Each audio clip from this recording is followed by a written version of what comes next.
Hello, ladies and gentlemen. Welcome to the esteemed FaceTime with Leaders, an initiative by World Development Corporation. I'm Sunny Pancholi, anchor at World Development Corporation. FaceTime with Leaders is a platform for industry titans to share their experiences, thoughts, ideas, and best practices in order to inspire one another and future leaders. In a nutshell, we attempt to encapsulate the multi-decadal learnings acquired by these industry leaders. We also hope that by conducting these FaceTime with Leaders interviews, we can bring together a global community of eminent personalities. By bringing together such visionaries on one platform, we hope to play a part in inspiring the lives of other leaders. Great learnings from great leaders undoubtedly assist everyone by identifying, nurturing, and using the trade secrets that are proven success formulas for many. And this is what we aim for with these sessions by making them a gathering of industry stalwarts and a knowledge-sharing community. We have one such industry giant on FaceTime with Leaders with us today, Mr. Ramakanth Bhagavath. With a journey of nearly 3 decades, he is a paragon of leadership and innovation. As the co-founder and managing director of Warpp Engineers, based out of Vasai, Maharashtra, he has been the driving force behind the company's ascent to becoming one of the leading welding manufacturing entities in India. His leadership philosophy is built on a bedrock of integrity, transparency, and ethical practices. A hands-on leader with a profound understanding of welding techniques, cutting-edge technologies, and industry best practices, he has played a pivotal role in shaping Warpp Engineers. His commitment to excellence is evident in the company's growth from its inception to an annual revenue of rupees 400 million and the expansion of the team from 2 to over 150 employees. Welcome to FaceTime with Leaders, Mr. Bhagavath. Thank you. Thank you. So to begin with, could you let our viewers know in brief about your career journey so far? Actually, I passed down in 92. I'm a graduate in engineering in electronics and communication. After the education, even though I stay very near to Bangalore, I opted Mumbai for certain reasons. So I came to Mumbai. Then I joined a company which used to make plasma cutting machineries. In those days, there was nothing electronics in that. It was purely electrical machinery. I was thinking that I made a mistake joining there because I could not see anything which I have studied there, to connect them both. But somehow some interest came in. So I continued to work there for 2.5 years. During that time, I met my partner, who is Mr. Prabhu, who is 7-8 years elder to me. He had already worked for some welding industry and then joined that company. So then he gave me an offer that we will start a new company. I took almost 6 months to take a decision because I was too young at that time. I was just 23 and no capital, only an interest to start something. That's it. So then after 6 months, then I agreed with him. And then somehow we started to, first we thought of starting the company. Then we took again 6-8 months to register the company. By the time we registered, it was almost 1995. Then in the initial period, we used to give repair and maintenance to the welding machine. Somehow we started manufacturing the machines. Everything was going okay, but it was not going as we thought. At that time, the industry was in a transition period of going from an old type of machines to a new type of machines, which were energy-saving machines. During that time, maybe in 2002. We imported some machines, industrial machines from China, and then started selling those machines in India. That was the turnaround. So then we never looked back. So we were moving ahead. As we moved forward, we thought that we should make those machines here in India instead of getting it from China. So then slowly from 2011 onwards, we started building them. In the initial phase, we failed. So we gave a break of almost 2 years. And again, in 2015 or so, we again started building the machine. Today, we are almost building more than 90% of the machine in-house in Vasai. Today, as we talk, we have nearly 200 people. And then we are almost touching 500 million rupees business this year. This is our journey. Mr. Bhagavath, thank you for the excellent start to this interview. And I must say, your career journey is truly inspiring. Thank you. Thank you.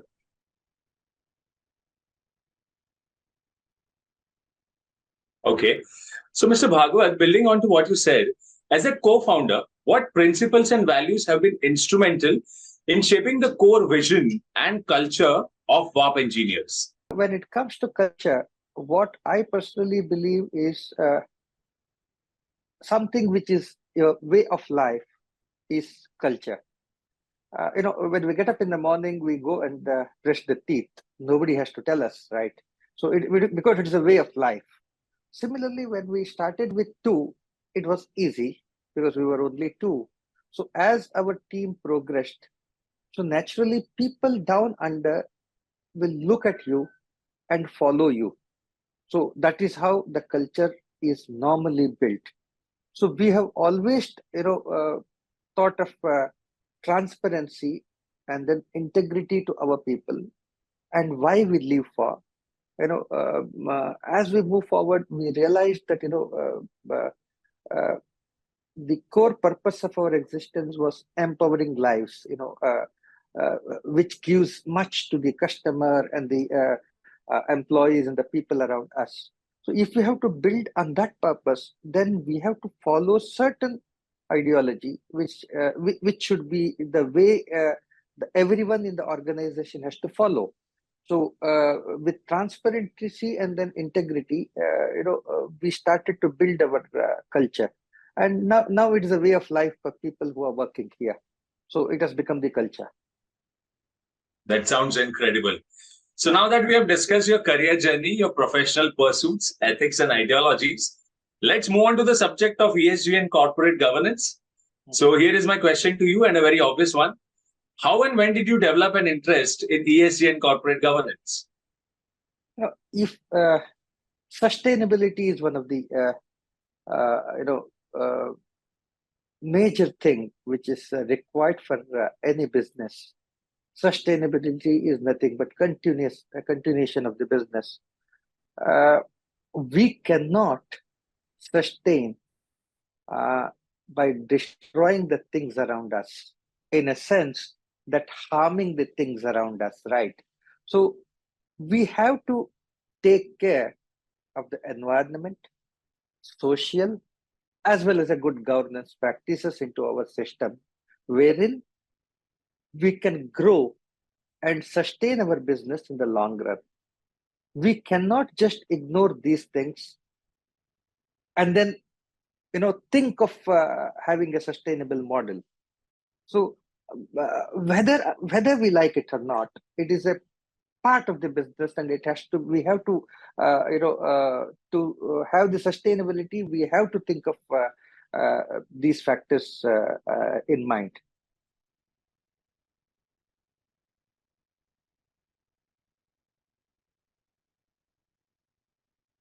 So, Mr. Bhagavath, as an ESG and corporate governance expert, what values do you bring to the table? You see, the first thing is, I know that whatever you do in life, first it is done in the mind, then it is done in actual. So people who realize the importance of certain things can deliver. Okay, it is not just accepting the things on the paper, but it is accepting the things by the mind. Once once it is accepted by the mind, then you are ready to deliver on those lines because it has been accepted by your brain, right? So I have the commitment to make sure that growing does not need a compromise on environment, social, and good governance practice, and which has been proved in our organization still for the last 30 years. So with this background, so I will be, how to say, I will give my full inputs to whatever the methodology or the systems which is needed to fulfill these obligations or requirements which is required for sustained development of any company. Right. Okay. So let's conclude the subject of ESG and corporate governance, and let's discuss your take on the technology's landscape. So what are some of the most remarkable changes you have seen in your field with changes in technology? That is part A. And part B is, what changes do you expect to see with the advent of IoT, AI, ML, blockchain, big data, Web 3.0, etc.?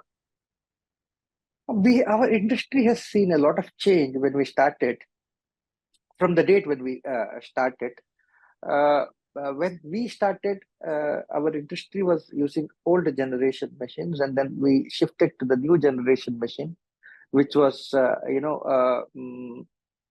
made popular maybe around after 2000. And then the thing is that in our industry, our main customers are welders, okay? The people who weld, right? The people at the workshop level still do not have a literacy of more than 5th, 6th standard even today. Naturally, at that level, the technological advancements are not as fast as when you compare to the other fields. Okay. Now we have already with the latest technology, and in that technology, there are advancements like digital. When I said microprocessor based and other type of machines are getting improved day by day, and this technology is being stabilized now. Okay. When it comes to other advancements like Industry 4.0 or AI or big data, yes, Industry 4.0 is slowly coming into our fields in a sense that, if you look at the welding field, I am sure before you spoke to me, you hardly knew about welding, right? But if I tell you that every part of your life has something to do with the welding, you know, it makes you to connect to the field. It's a niche market in a sense that people don't realize the use of welding. You imagine that you're going to the office in the morning, you use a car, welding machines are used. You use a telephone, the welding machines are used to launch the satellites. Transportation, and then every part of our life is have some or the other welding input on the back side. It's not on the front side, so people don't see it as such. So we are there in every field. So naturally, we have to grow as the system grows. So second thing is, the quality of the things that we produce is very, very important. So if you have to control the quality, then the Industry 4.0 can help us in getting the data to the right people at the right time without going there, which can improve the quality of weld, which can improve the quality of the infrastructures that we build, or the quality of the equipments that are made. Equipment in the sense, it may be a car, it may be a rail, it may be an aeroplane, or it may be a bus, and whatever it is. So Industry 4.0 is slowly coming in. So IoT is a part of it. But as far as the big data is concerned, it has not come so far, in a big way to our industry as such. Of course, big data will definitely help.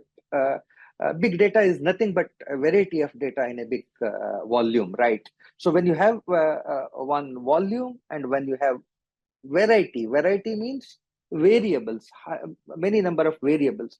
When you have many number of variables and sufficient data, it quite naturally that it will give you a edge when you predict something, right? So it's about the predicament of future business when you use the big data. The big data is not so much used in our industry, but IoT and then Industry 4.0 is slowly coming into place. And we are also working on that. So Bhagavath, thank you for sharing such amazing insights into different subjects and into your career journey. All right, so this brings us to the last question of the session, and here it is. We are building a community of industry magnates. The move is meant for cross-pollination of knowledge and building a knowledge-sharing community of corporate giants and industry experts. So what are your thoughts about these initiatives taken by Mr. Zishan Pathan, Mr. Hebel Mehta, and the whole team of World Development Corporation? It's a very good move. How to say, when you see a tree, at the end of the day, the tree is come from a small seed, right? So the ideas are like that. In the beginning, the idea may be quite a small idea, but it can generate a spark for somebody else, right? So when we have a knowledge sharing exercise, when we speak to each other, many times we get a third perspective, a view from the other's mind, which can give wings to our own thoughts, point number one, or our views can give wings to somebody else's thought. Knowledge sharing is a platform where, how to say, sky is the limit. In a sense that you never know, a small idea of yours can make what a big difference. So this happens only when the knowledge is shared. It's an excellent idea to have a knowledge sharing platform where one can share the knowledge. Great. It was fantastic conversing with you, and I'm confident that your insights will inspire future leaders. Thank you, Mr. Bhagavath, for joining us today. Wish you the best for your future endeavors. Moreover, trust that this initiative by Directors Institute has unquestionably expanded the participants' understanding and enriched their minds. Thank you. Thank you very much. Thank you so much. Have a nice day. Thank you. Thank you. Thank you.